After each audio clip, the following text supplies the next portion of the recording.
And so the remarkable thing under these circumstances is that it took as long as 6 weeks to write the screenplay.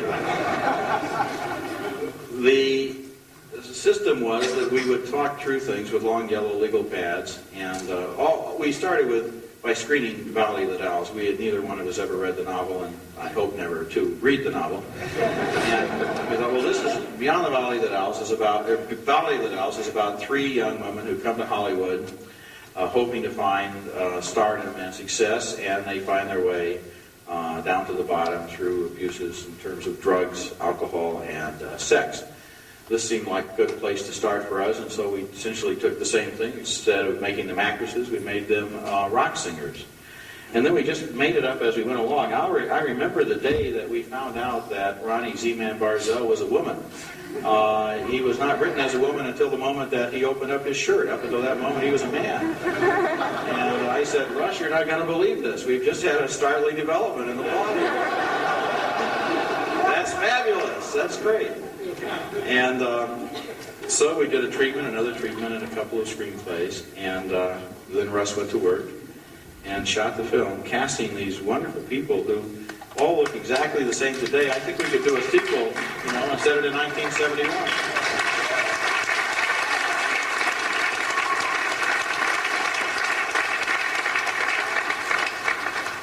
Well, that's sort of a generic question for all of the actors who are here today, which is basically, what was your life like in 1969 when you got cast in this movie, and how did this film change your life? Let's start with Michael Blodgett.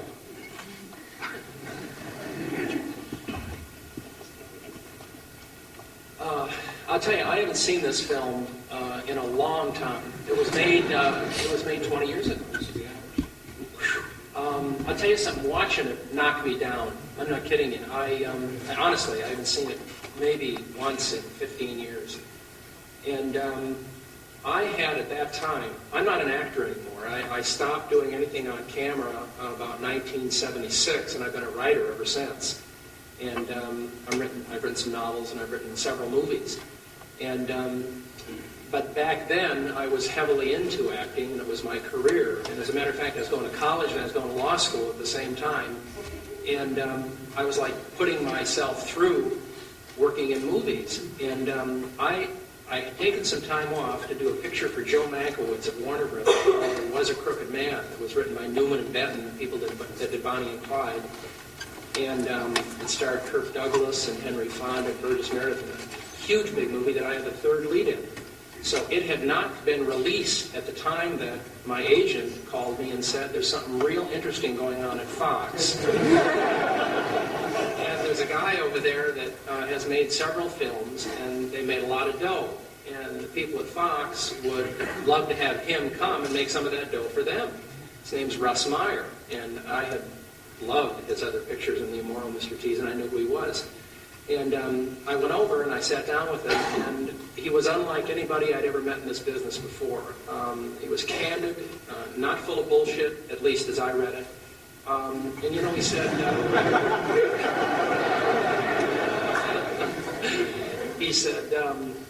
what I'd like to do, you've done a lot of work, and a lot of the other people that are going to be in this film haven't. And I'd like you to come in here and sort of be the linchpin in this. And I said, Jesus, that was a great stroke for my ego, right?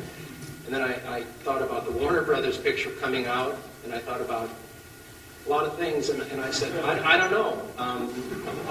And he said, I'll tell you something, we are going to have a lot of fun. That I can promise you. And we really did. I'll tell you, the kinds of things that happened during and after the relationships that came from this picture. I mean, Russ was married to Edy after the picture. I went out with Cynthia Myers for, 3 or 4 years. You're kidding.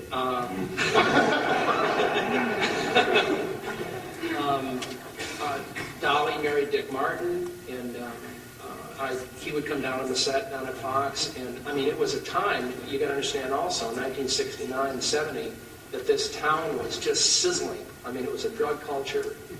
The sex was wide open. There weren't any diseases or problems. And I tell you, he was a man of his word. We really had a lot of fun.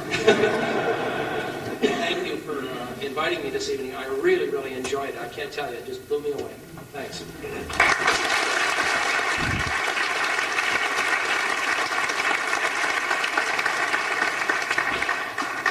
Who's next in line? Haji. Hi guys, it's nice to see all the people here today. Thanks for coming. What was the question? What did the film do? Well, I just know, what was your life like in 1969 before this movie, and how did the film change that? It's always been a pleasure working for us. I was away at the time when Russ was committed to do this film for 20th. But, you know, when I was working with him on Kill Kill Pussycat, I used to always tell Russ, oh, you're going to go to the big time. Don't worry, Russ, you're going to be working at the big time. He used to be very modest and say, oh, sure. And when I came back into town, someone told me, did you hear about your friend Russ Meyer? He's working over at 20. And I went, oh, I can't believe it. Immediately, I got in my car and I went to 20th Century. I didn't even call him and say I was coming. I just went to the gate. And they said, yes. And I said, oh, I'd like to see Russ Myers. Could you please tell him Haji is here? And he greeted me very nicely. Went upstairs. It was so exciting to walk into the office and see him there. I says, I told you, baby, you're going to make it to the big time. And he says, where have you been? Anyway, he says, listen, everybody's been cast. And he was very nice. He said, I'm just going to put you in somewhere. You'll work for a couple of weeks, make some money, and we'll find something for you to do. And he let me figure out some of the dance scenes that I did, which is I enjoyed doing. And then from there, after the film was over, I had such a small part in the film, but I got a lot of publicity from it.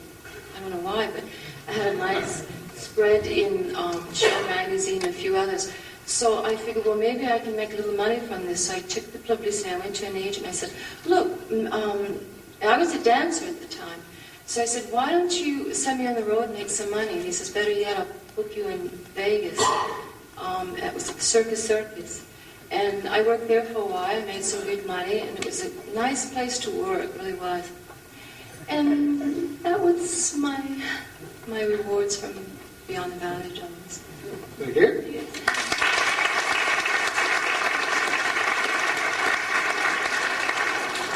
Edy Williams.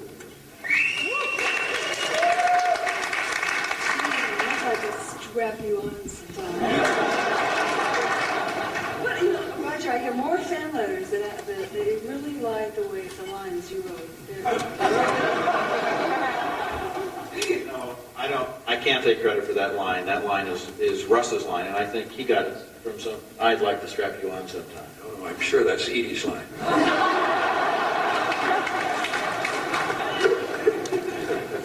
Let's see, I met Russ at 20th Century Fox, and he showed me the script. I said, oh my God, you're going to film this in 6 weeks? This script, it needs 3 months. And I remember I said, I really would like to be able to rehearse on the set in order to be really good at what I was doing. And it was wonderful because most directors, they don't stop and get real involved with what they're doing. They do it very, very fast. And he said, okay, if you want to rehearse, and you have to be on the soundstage before the crew arrives at 5 in the morning. And I thought, oh, wow, he is game. This is incredible. It's fantastic. I thought, okay, you're on. And we did. We met at very early in the morning, and we mapped out the scenes on the set, using props and everything we were going to do. We planned it all out. And then his crew came, and it really felt like the scenes went much better than other films I've done, because he had that rapport. You know, he communicated with everybody, and he invited everybody to come to his apartment and rehearse the scenes, and he could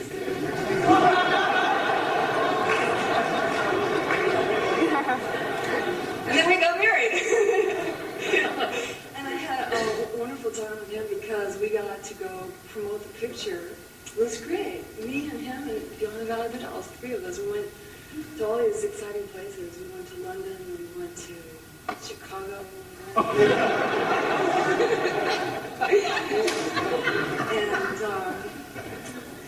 we did good. We did, you know, and then I did something else and he did something else. But it's incredible because it's like, you know, everywhere, it's like part of my life, and I'm real proud of it. everywhere I go, it's like people, they ask me about him, and I say, well, we don't really see each other, but actually we haven't been next to each other closely in about, 12 years. So right in front of everybody right now, I have to shake Russ's hand because he got us all here tonight.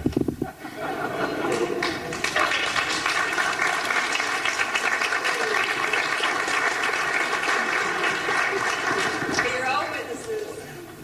I'd like to bring up one point. We did the Rolls-Royce sequence. The Bentley. I showed the Bentley. Whatever. I showed it to Edy. I was a little concerned because I had met her family, and I was afraid maybe it might have been a little too strong. And she chastised me for saying it's got to be stronger than this. And one shot that was that was in the film was because of her criticism. She says, "I at least should take off my pants." And that really, you really chewed my ass out there. I said I can't do the scene with all these people around watching, and I said, you're going to have everybody leave. And I said, because otherwise there's no way I can do. I've never done nudity in a picture before. And so, actually, he was very nice because he said, okay, I'll have the crew leave, and everybody will leave the set, and I'll turn the camera on. You can do the scene yourself. Something like that. Anyway, we should have kept the goddamn Rolls Royce.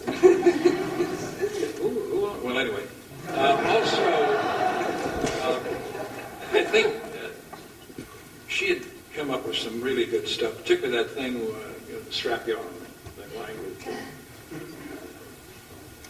with when we had Princess Livingston and the guy by the name of Ross and so forth. Yes, It was a marvelous piece of acting, together with the fact, too, about driving along in the Rolls Royce. That was, I think you contributed so big to that motion picture. Just as everybody else did. But you had a special side, very much to bear, and I do appreciate that so much. Your contribution was very, very large.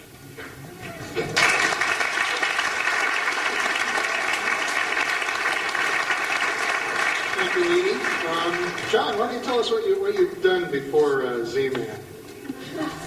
Well, I was in Hawaii doing Camus' Caligula, and the late Phil Benjamin, he was a casting agent for Fox, and he discovered me and brought me out to Fox. I met Russ. Russ handed me the vorpal blade go snicker snap. I looked at it, and I said, okay, and I did it, and he seemed to like it. I was so new to the film business that for the first 6 weeks, I thought I was shooting a Western.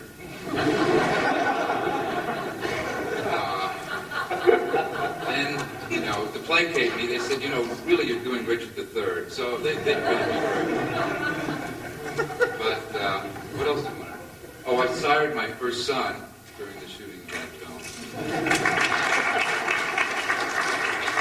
Now a policeman in San Francisco, which is really weird. I'm from San Francisco. My father was a gambler. I'm an actor. He's a cop. I don't know where we went wrong. That's about it. I'll tell you, honestly, it's the best role I've ever had in films. And Russ is, beyond a shadow of a doubt, the best director I've ever worked with. I'd kill to get a role like that again. Literally.